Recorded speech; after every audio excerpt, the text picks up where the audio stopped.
Welcome once again. This is Court in Session, and I'm your host, Justice Hype. And no, this is not the court of law, more like the court of public opinion and factual information, where you or I could be the judge, jury, plaintiff, or defendant. It all depends on your perspective, and of course, most importantly, factual information. This is a free thinking zone for open-minded, objective thinkers who are capable and willing to make rational conclusions based on independent thought and, of course, once again, empirical data, factual information. Moving forward into today's case, first and foremost, I have to say RIP to this young man on the screen. Rest in power, young Caleb Wilson, who recently died as a result of hazing. He attended Southern University, was a member of the marching band, an upstanding student.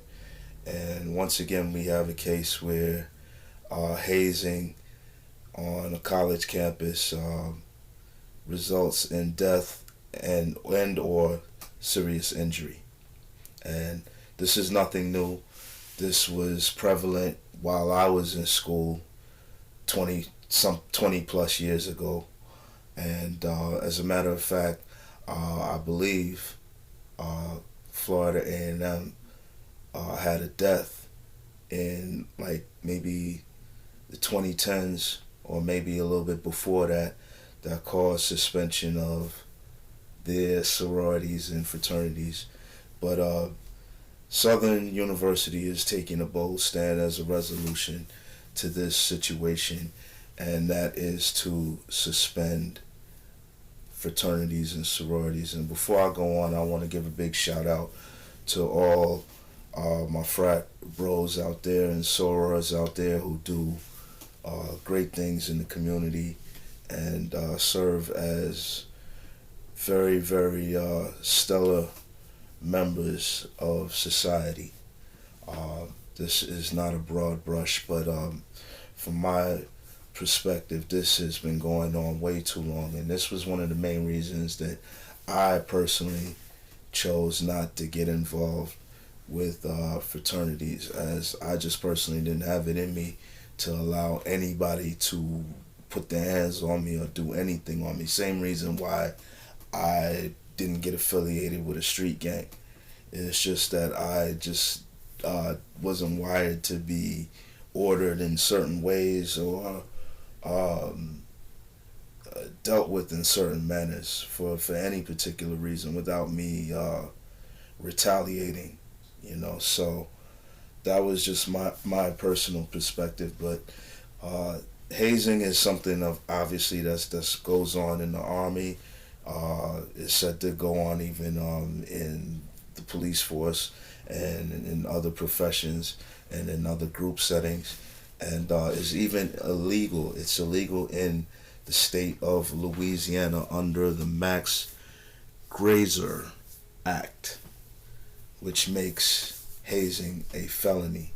And the last suspect, there were 3 suspects that were brought in. Rewind.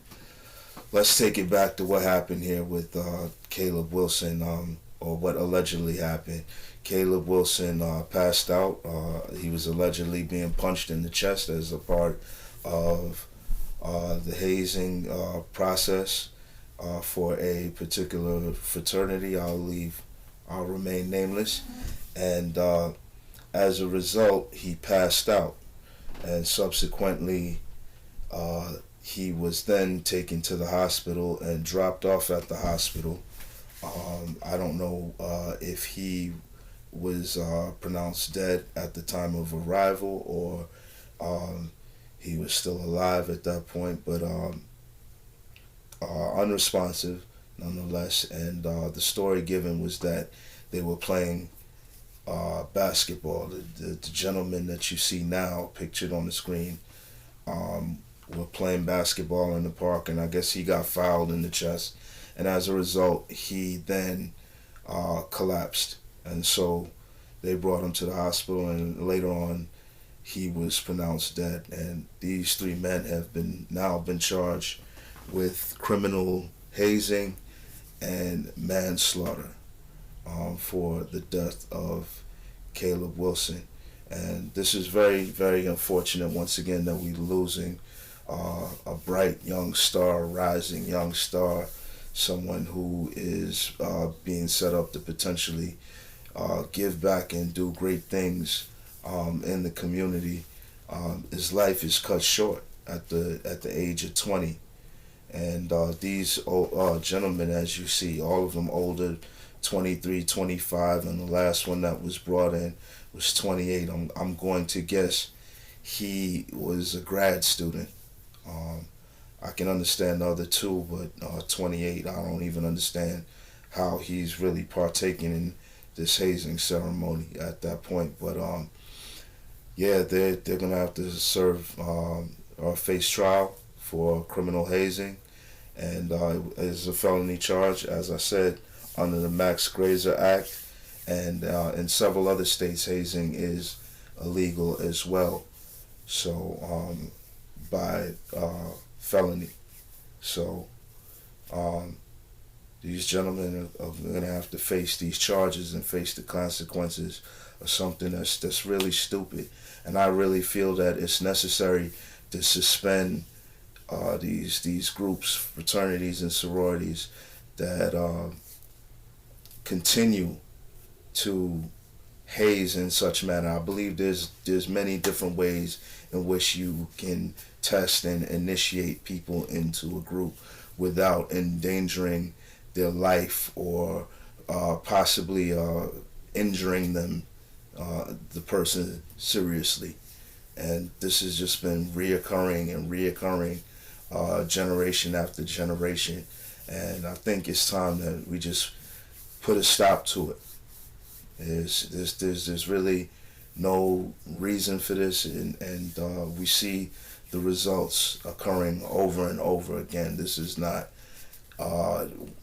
first or one of a few isolated incidents. This has happened many times over and over again. So something has to be done. Shout out to Southern University for taking the stance and the initiative to say that we are going to respond to this death in a manner that makes sense and has some logical space as a response to something so unfortunate, so tragic. And once again, I send my condolences to the family of Caleb Wilson, and I say once again, R.I.P., rest in power, young king. Very unfortunate, sad situation that your life was taken in such violent manner and over really nothing. But how do you feel about Southern University suspending all frats and sororities for the time being, or indefinitely, from my understanding? Get in the comment section. Let me know. You're the final jury and you're the final verdict. Peace and blessings. Till next time, I'm out.